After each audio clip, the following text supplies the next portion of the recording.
გაისმა მსაჯის სასტვენის ხმა ანდრონიკაშვილის გამორბენი დარტყმა და ანგარიში ხდება 1-0.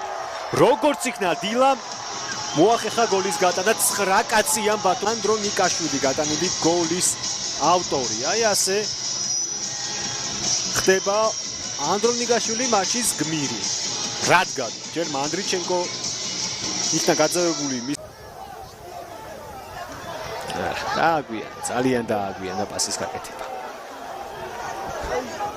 6-3-ზე უტევს დილა ხლაიხალი. ეს გოლი ჩაითვლება, მაინც მოახერხა აბდალა ხლაიხალიმ გატანა სადებიუტო მატჩში ფეხბურთელს თავგანწირვისთვის. ახალგაზრდა მოთამაშეებს და იმ გამოცდილებს, რომლებიც ბოლომდე იყვნენ თამაში ჩართულები. მადლობა გიორგი ჭიაპრიშვილს. ახლა კი გადავიდეთ გორის დილაზე. გუნდი და აი ასეთი შეცდომებით სარგებლობის დროს გოლის გატანას ცდილობს ფოთის კოლხეთი. ორივე გუნდს თავის სტილი აქვს, ორივე გუნდს თავის სქემა, მაგრამ ამ ყველაფერმა მუშაობა დაიწყო ფოთის კოლხეთისთვის, რომელიც ანგარიშს ხსნის და ამ ანგარიშის გამხსნელი გოლის ავტორი ხდება ნიკოლას კაპანაძე. კური იყო, რომ უახლოეს წუთებში რომელიმე გუნდის კარში გოლი გავიდოდა. აქ თამაშგარი მდგომარეობაზე შემოწმდება ეპიზოდი ცხადია, მაგრამ ერთი რისი თქმაც შეიძლება ბოლო წუთები გუნდები ისე უტევდნენ, ორივე გუნდს იმდენი მომენტი შეექმნა, ლოგიკური იყო, რომ მალე ერთ-ერთი მათგანი გაიტანდა და შეტევაზე კიდევ ერთ კონშეტევაზე კოლხეთი 1913 ფაღავა როგორი ტექნიკურია 11-ე საუარა გვერდი საჯარიმოში შევიდა, მეორესაც გაცდა, დაარტყმა გადაწყვიტა, მოარტყა ბურთი მეტოქეს და აქ როგორი შეუთანხმებელი მოქმედება, ფაღავა 0-2 და ეს უდიდესი ალბათობით არის გამარჯვება კოლხეთი 1902 და კარიდან და საბოლოო ჯამში ვერ გაუგეს ერთმანეთს მამაგეიშვილის მიერ. აი ნახეთ ამ ეპიზოდში ჯერ გადადიოდა თუ არა ბურთი კუთხეზე, კი გადადიოდა, სილაგაძეს მოხვდა. მამაგეიშვილმა სადა დაეტოვებინა ბურთი თამაში და ქუსლით შემოაბრუნა თამაში. აქ უკვე მაკარიძემაც ახლა და 2-1 და საბოლოოდ მოიგო კიდეც ის თამაში ქუთაისის ტორპედო. მაგ კოხრეიძე თამაშობს კარგად. გრძელდება შეტევა, შორიდან იქნება დარტყმა შერიფის გასროლა რა გოლი! ფანტასტიკური დარტყმა მოჰამედ შერიფის, შესანიშნავი გოლი! საოცარი სტარტი! ძლიერესი დარტყმა კიდევ ერთხელ შერიფის გასროლა და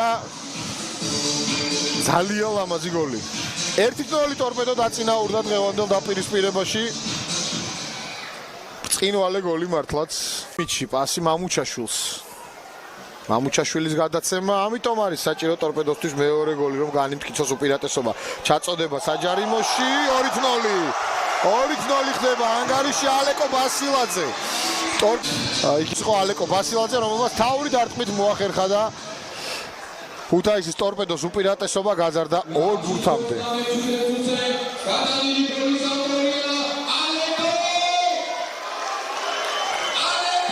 და გაიტანა მან როგორც გითხარით ასევე გაგრასთან დაპირისპირებაში ჩაწოდება საჯარიმოში ფანცულაია 2-1 მალევე მოახერხა წყალტუბოს სამგურალმა გოლის გატანა 39 წუთზე გიორგი ფანცულაიამ შენგელია არენაზე გაიტანა ეროვნული ლიგის მიმდინარე გათამაშებაში არანაირი თამაშგარე მდგომარეობა დაცვის შეცდომაზე შეიძლება საუბარი გამოეპარათ აქ გიორგი ფანცულაია სორიმანემ პოზიცია დაკარგა და ძალიან კარგად ითამაშა ფანცულაიამ პირველი შეხებით შეიგდო ბურთი და მეორე შეხებით უკვე დაარტყმებოდა პასი მამუჩაშვილს, მამუჩაშვილი ბასილაძე, ბასილაძის გადაცემა კოხრეიძე პასი ბასილაძეს. დაარტყა ბასილაძემ დაიბლოკა მეორე დარტყმა და რა ლამაზი გოლი. ალეკო ბასილაძე პირველი დუბლი კარიერაზე ორ ბურთიანია ქუთაისის ტორპედოსი. პირველი დარტყმა აქ ბასილაძეს არ გამოუვიდა, აი ნახავთ. დაარტყა, მერე დიდხანს აცადეს და გამოიყენა ეს შანსი მარჯვენა ფეხით შვენივრად შეასრულა დააბზრიალა შეიძლება პირესი ნოდარ ყალიჩავას წინააღმდეგ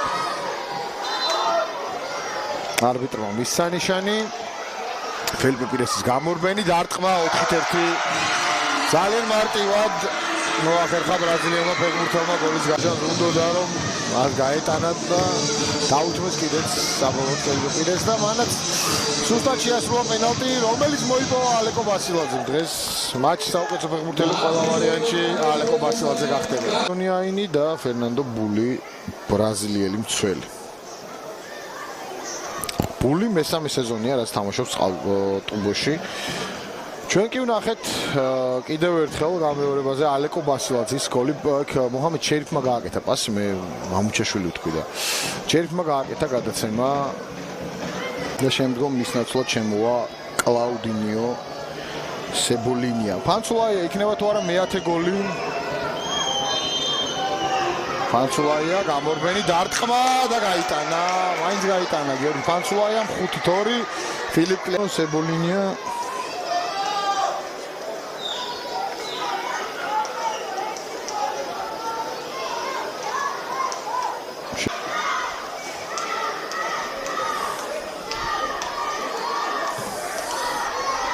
კისლეზიტა დარტყმა და 6-2 ქუთაისელებმა კიდევ ერთი გოლი გაიტანეს.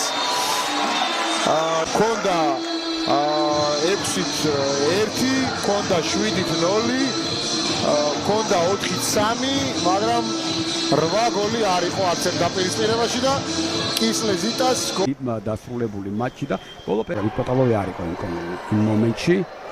სხვა რამისთვის მიიღო კულმინაცია შეხვედრის გამორბენი დარტყმა და ძალიან ძლიერად დაარტყა. იმიტომ მქონდა პაუზა რომ შეიძლებოდა არა ყველაფერი შეიძლება მოხდეს რაც შეეხება გაგრას, გაგრამ ძალიან დიდი ნაბიჯი გადადგა კიდევ ერთი გამარჯვებისთვის. ეს